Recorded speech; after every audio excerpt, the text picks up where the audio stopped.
What's up everybody, it's your boy Showtimedr, I'm back. So in this video I'm going to show you a little bit of how upgrades work. I've managed to keep some upgrade materials around so I can completely show you how to build your power level and where to find all those hard to find things. So number one, adventure. Adventure is basically going to be your XP level, so it's pretty simple. So all you're doing here, hold on, I got this sorted differently from how I usually have it sorted. I like to sort by element most of the time. Alright, so all you do here, just pick whichever hero you're going to work on. So in this case, I actually want to work on her. This is Celeria, she's one of the things. And it's your basic thing, you slide your crystals over, you can increase XP by X amount. And then depending on how much match you have. And it'll tell you how much might you're building, HP and strength. They break down the stats pretty simply in this game. It's HP and strength, so your hit points and your attack power. And that's all you get. So, and then it's going to go ahead and level it for you. And then at the end it gives you a synopsis of what you're doing. So that's fairly straightforward stuff. Now, the next thing is mana circles. Mana circles are actually should be one of the major things. That and the smithy and upgrading gear should probably be your main focuses for power, but it's kind of like a little skill tree. So what happens is there's a whole lot of them, and in order to unlock the higher ones you have to continuously get I don't know why it's not letting me go back down. You have to continuously get more and more upgraded gear. Hold on, I think my mouse is screwing up.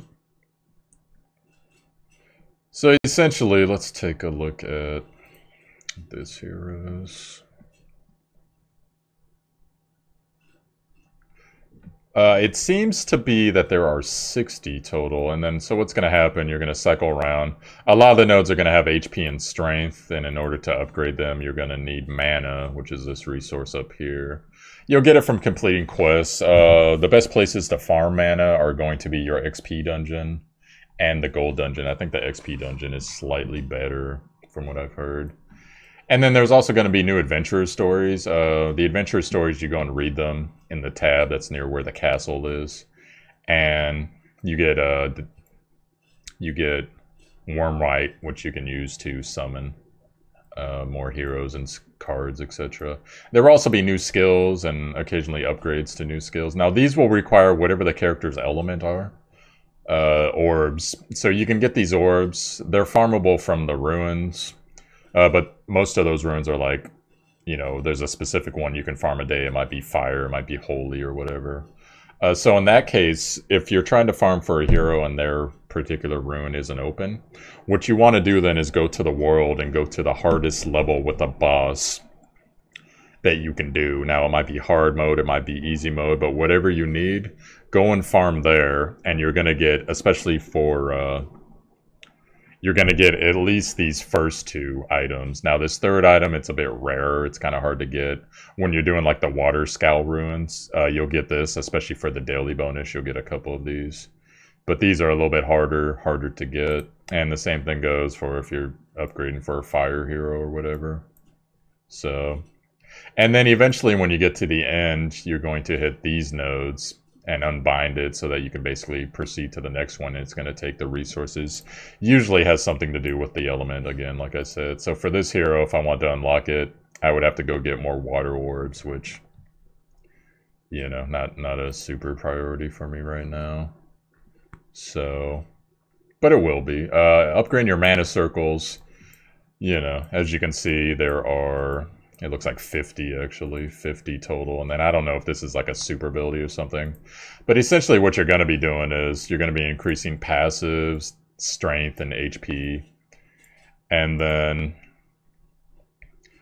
you will get a Damascus crystal, which I'm sure is for some high level farming at some point. Upgrade co-abilities, so that's like stuff that you buff your team with. So that can be pretty good. And then upgrade, previous skills that you learned. So in this case, it would be Avalanche Blade would become level 3. So this is going to be really important, so keep this in mind, especially right now. Water, upgrading water is really important because the raid event is a fire raid, but it's going to be important for all your characters eventually. Because eventually you're going to want to have mono teams, or every mono team, so a light team, a dark team, a fire team, a wind team, and a water team, because the elemental advantage is so powerful in this game, because not only are you doing 50% more damage, but you're taking 50% less damage if you're doing the elementals right, where fire DPS is wind DPS is water DPS is fire, and light and dark DPS each other. It's your standard thing. And then another thing to note here, if you notice at the bottom of these portraits, that number, it represents how many of the mana circle things that you have unlocked. So you can judge another hero by looking at, okay, I've unlocked X amount, so, you know, they've got these skills upgraded, etc. once you get a familiarity going with the characters. And that's how mana circles work. One of the most important things in the game, guys, I would say probably right now, it's your first. And eventually crafting is going to be your second, because it takes so long to build up to crafting. We'll get to crafting in a bit. So next is weapons. The weapon system works fairly... It's a long process, even for 3-star weapons. As you can see, I have one elemental axe. Elemental axes, it doesn't make the weapon that element, it actually gives it a skill of that element. So in this case, it's giving a... Let's go ahead and click on it. You come over here. It's given that skill. And I'm sure if I built like a 4 or 5-star elemental weapon, it'd give a different skill, maybe probably a better skill as well. So this is going to be very important, guys, to build these elemental weapons, because not only is it giving you a skill, which is not only a chance to do more damage, but also a chance to use a skill dodge. You can dodge enemy skills by hitting your skills at a certain point. They give invulnerability frames, most skills do. From almost everything, not quite everything. There are some attacks that just go right through that. And then right here, you can see your HP and strength and might that this weapon is giving you. Now, you see these crystals right here. That is the unbind. I can't really do it for this weapon because I'm not going to build a bunch of axes of the waves, most likely. But essentially, when you upgrade this, you're going to upgrade the level. That's what that is. And that's fairly... Well, I better show you guys just to be thorough. So if I was going to upgrade this weapon, you can choose to use whetstones. I would actually personally save these. And you can also just use weapons. Now I don't have any spare weapons, so I can't show you the upgrade process. Oh well, I'll go ahead and show you a whetstone, why not? So, you see there, it'll give you, it's just like upgrading your heroes. You're going to upgrade it, and it's going to give you this much XP gain for the weapon. And then it'll slowly upgrade the stats. It's fairly, you know... You guys get it. So then also unbinding is another thing. Now I can't show you. Wow, someone followed while I was making a YouTube video. I'm supposed to turn that off. I'm sorry about that, guys. And Mega Man just had to make himself known. Maybe I should turn that down though. Hold on. I apologize, guys. That's never happened before. So anyways, so then let me go ahead.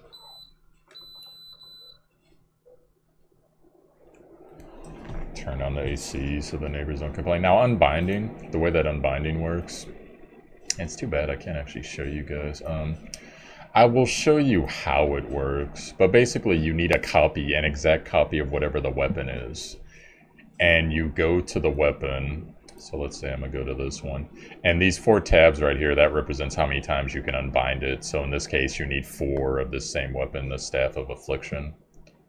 In fact, you know what, let me just go ahead and smith for you guys so I can show you, so that there's no confusion. I'm trying to think. Let's go ahead and build another axe. So you see these warrior axes here? They are the 3-star version. That's what I can build right now until I upgrade my my mine some more, which of course is a little process. There'll be more on that when I get to the town guide. So you craft, and crafting's always 100%. At least up until this point it has been. So what happens there is, Oh, I didn't even know there was a dismantle. Interesting, so you can get your ore back apparently, but it costs rupees. Okay, well that's there for you guys. So let's go ahead and go to the enhance. And I will show you the way unbinding works. Now unbinding, as you build up, you see this little tree here. You can choose which axes you want, and they're gonna have certain different stats. And like you see the passive bonus, etc. So depending on what you eventually go for, it's going to have different skills attached to it, and you can check it out if you hold the button. You can see what the skill does, etc. So, but in this case, I'm eventually probably going to build, I might build another water axe, we'll see. But you need 5 of these, all max leveled and max unbound to advance to this. And then once again, you're going to eventually need 5 of these to get 1 of these.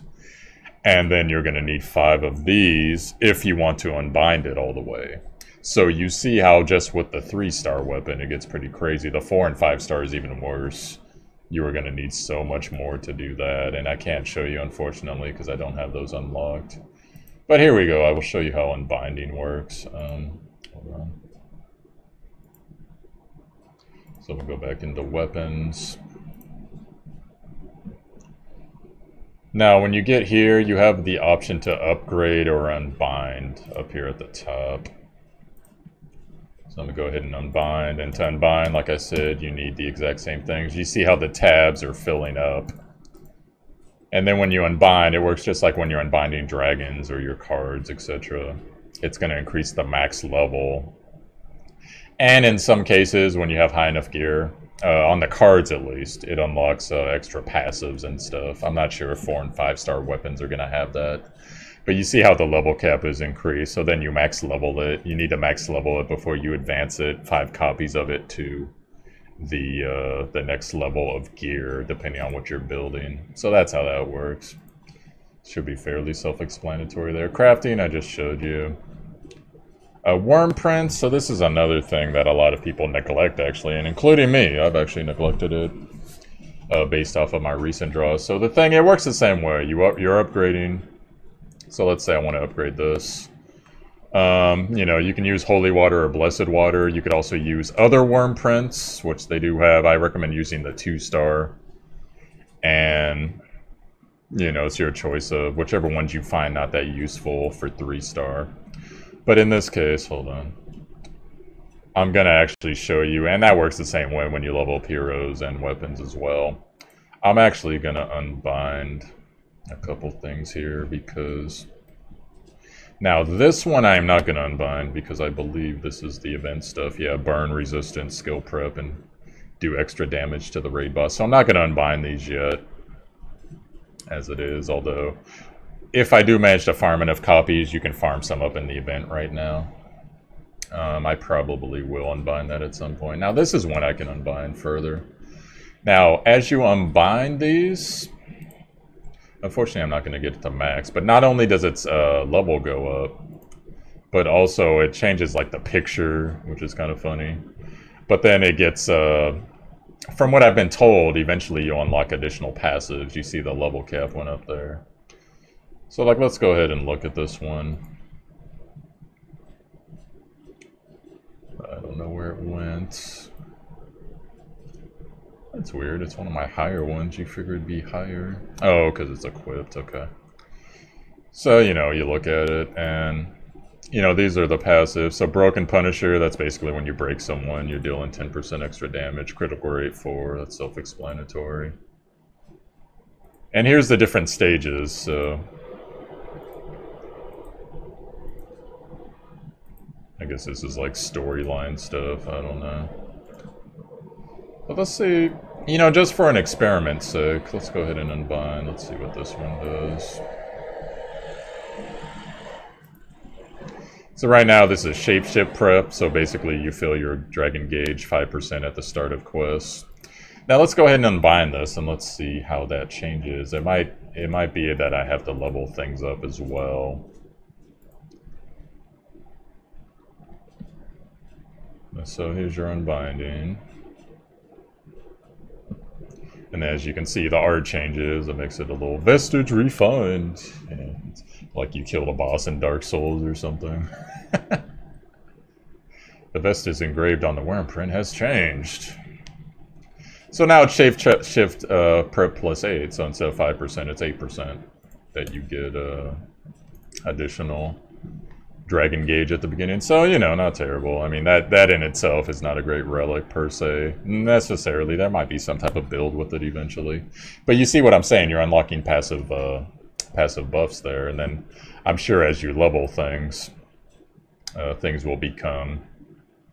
You know, not only do you get more passive stats, because keep in mind, guys, these do have passive stats on them. 23 HP, 7 strength. It adds to your might as well. And then let me actually get a... You know what, I'll upgrade this one, because this is... Yeah, this is the one that's currently used. So let me level it up a bit for the raid buff. So you can choose to use Holy and Blessed Water. You can also choose to use... you know, 2-star worm prints. And you see as we're upgrading it, once again, the power level's going up and the strength and the HP's going up.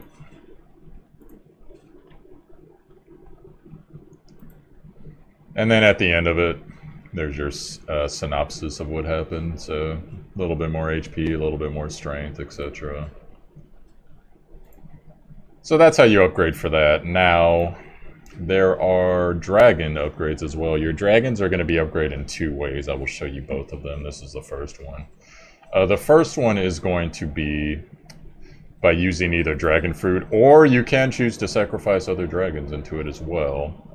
Now, dragon fruits, you can get those from your... There's a dragon tree you can put in your town. It'll give you some on like a 12-hour basis or something like that. And then also, as you're doing the dragon trials, which are one of the farmable dungeons you can do in this game, they'll drop some for you, and the bonuses will drop some as well. So in this case, the succulent, clearly super good. So I'm gonna try to get this dragon to... I guess we'll settle for 20.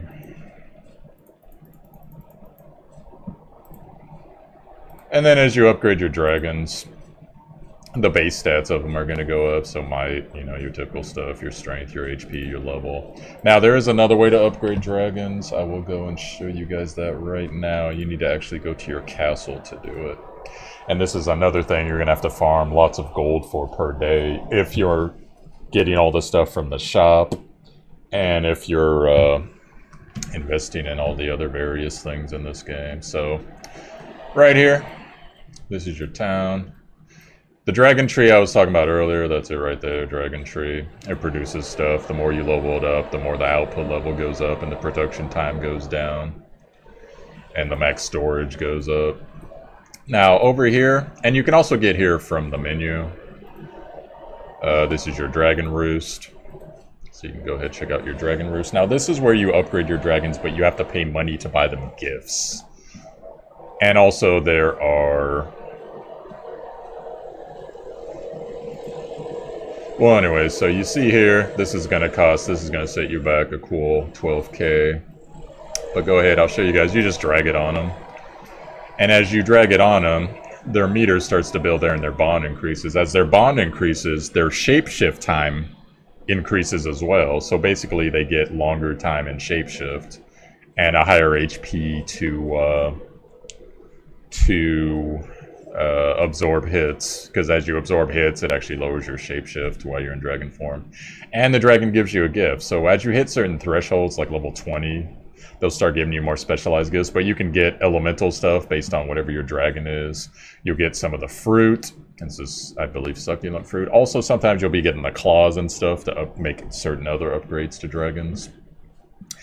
And as well, dragons can be unbound. So... I think that was one thing I forgot to show you guys. I'll go back and show you.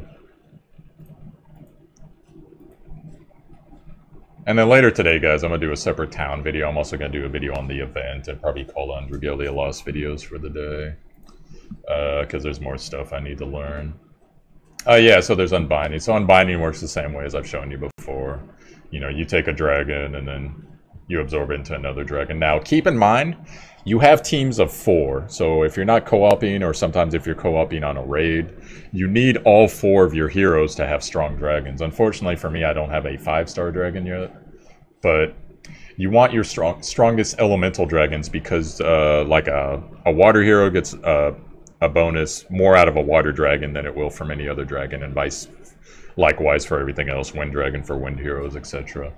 So be careful what you're unbinding, but if you got like, if you're stuck using like these small fry guys and you don't have an element for like your 3rd or 4th hero on a team, you know, go ahead and unbind the small dragons and give them to your guys for now, because there are some quests in the game that give you dragon unbinding bonuses. And yeah, that's pretty much it for this upgrade tab right here. Now, there are other ways to upgrade your power level. Part of it is going to be in your towns. The higher built your town is. Let me show you that real quick. And then clearly, so for instance, this Wind Dragalia statue. Here's where the claws and stuff. This is stuff you get from not the water scourge, I forget, whatever the Imperial Trial or whatever the hell it's called, the last dungeon you unlock. This is where you would upgrade to get bonus damage for while you're in Wind Dragon form. In this case for this building. So that bonus damage is going to be calculated, and then these buildings right here are elemental buildings. So as you upgrade them, they're going to give you a percentage bonus to your HP and strength. So the more HP and strength you have, clearly the more might you're going to have. And might is key in this game in unlocking more and more the higher tier dungeons and eventually the high tier raids. Now there is also, where is that other building? The Axe Dojo. So I recently figured this Axe Dojo thing out, which I'll show you guys how to do it. But essentially it is a building that, and you can get whatever type of dojo you want, a knife dojo, a bow dojo, whatever. And it will give bonuses to the hero based on what weapon they use. So my main girl that I use uses an axe, so I built that up and it's giving her HP 3% and strength 3%. But upgrading this is a mother because it requires those really rare coins. And I'm sure even the higher levels of this are going to require more. Now, a lot of you might say, well, where do I get this, Showtime? I don't know. I'll show you real quick, because it's a little bit hidden. You actually have to go to the shop. And before you do this, you need to clear the entire normal story mode, by the way, or else it won't be unlocked. Then you go to the shop, and you come down here to Treasure Trade. Now, Treasure Trade, it's a thing where 2 of the dungeons, and of course there's a standard one where you can trade certain things. You know, this key gets you this many of this, etc. But in the Dragon Trials, you know, the elements will unlock. You'll get these upgraded, basically, spear things, and you can get the dragons if you want. You can get more copies of, these are the storyline dragons, the ones you unlock every time you build. So it's not the best dragons, but if you feel like building one of them up, that's there for you. Now the Imperial Onslaught is what I was talking about. As you can see, here are the coins here. The more of these coins you have, you can unlock whichever one of these you want. And then you see I've upgraded the axe one, so if I want to get another axe dojo, that's going to cost a fairly extra significant amount of stuff. And luckily you can click things and you can see, well, how the hell do I get that? And it'll tell you, okay, you need to come over here and do the higher versions of these dungeons. And it'll have a chance to drop. So depending on what you want to upgrade, you buy it here and you basically buy the building. And then you go back to your town and you go back to the storeroom and you take it out of the storeroom and you place it wherever you want and you start upgrading it from there. You can have multiples of these buildings, guys. So eventually, you know, depending on what you're focusing on, you're going to be doing butt tons of extra damage and be getting a lot more attack power from that. So, and likewise, guys, you know, there is also, I haven't done it myself, but adventures you can upgrade, like say you have a 4-star adventure, you can upgrade them to 5-star, etc. But I believe you have to, here it is right here, the promote button. So say I wanted to upgrade a 3-star hero to a 4-star hero, that's going to require X amount of ether, and then they're going to get, you know, extra base stats based off of whatever, or not ether, sorry, I think that was Oh yeah, that was ether. Never mind. Or not? No, that's not ether. That's wind water or worm water. You get it when you're summoning, and you get extra copies of a character you already have. And I'm not sure if you can get it another way. But essentially, like, apparently there's no 4-star hero I can. Maybe I just don't have. Yeah, see, 225k. So getting Eldwater is a bit of a pain, but eventually, you know, we'll get there. Hopefully they'll put in more ways to get it. And that's pretty much your upgrades video, guys. If there's anything I missed, please let me know, because I am newer to this game still. I've been playing it for 4 days. But you are going to want to build your power level, because it unlocks dungeons, and it does make you more powerful, clearly. But also, you know, there's a snob factor on the co-op in this game, where a lot of people, they want you to be like 3,000 or 4,000, you know, stats ahead of, you know, what you're already at, which is kind of ridiculous, but, you know, for whatever the dungeon requirement is. And that's the way, you know, eventually this game's going to be like WoW, guys, to where people want you to have all the best of everything, and if you don't, then you're bad, and I'm not going to run a dungeon with you, and you know how it is, so. Ugh. So anyways, guys, I hope that helped you out. If you are watching these videos for the first time, I am Showtimedr, Showtime Doctor. If you enjoyed the content of the video, please hit the like button. That really helps the channel. Also, I stream on Twitch, twitch.tv/ShowtimeDR. There's a link to it in the title notes, as well as a link to my Discord. You can come in there. We got Dragalia Lost Tab. It's pretty poppin'. Been pretty active the last couple days, and all the events in this game so far, guys, have been really good. It's the only thing I can criticize this game for, besides the upgrade requirements, is you know, some of the bugs that happen, but you know, they'll eventually patch those out, I'm sure. They've done a very awesome job with this game so far. I will do a general review of what I like about this game in the future, probably in a couple days as I play it more, but for right now, this has been your upgrade video, so peace out. Hope you have a great day. See you later.